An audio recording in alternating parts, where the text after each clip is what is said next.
Welcome to my channel. For this video, samahan niyo akong gumawa ng dessert na fruit salad.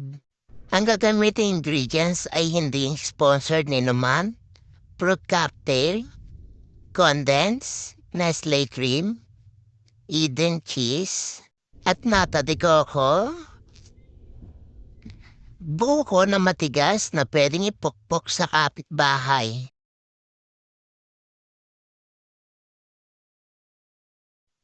Salayin natin ang fruit cocktail para mawala yung sabaw niya, para hindi siya mabilis mapanis pag nilagay natin siya sa Tupperware at makagawa tayo ng salad.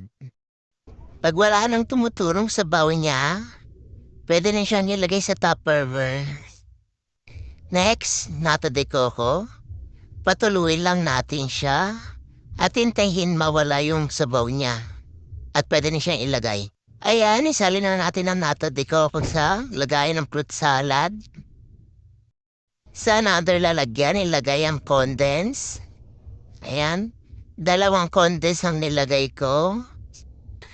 Ayan, itaktak lang para masimot natin. Next, Nestle cream. Pigain lang para masimot ulit. Next, gagamit tayo ng mixer para mapadali ang buhay natin. Mapadali yung paghalo natin sa condensed and Nestle cream. Yan, halu-haluin lang. Kung walang mixer, pwede naman gumamit ng whisk para mahalo lang natin siya. Halu-haluin lang hanggang sa makuha natin yung texture niya. Ayan. Halo lang kasi hindi pa natin nakukuha yung tamang texture. Ayan, antayin lang natin hanggang sa makuha natin yung texture. Ayan, pwede na yan. Next, sunod naman natin nilagay ang buko.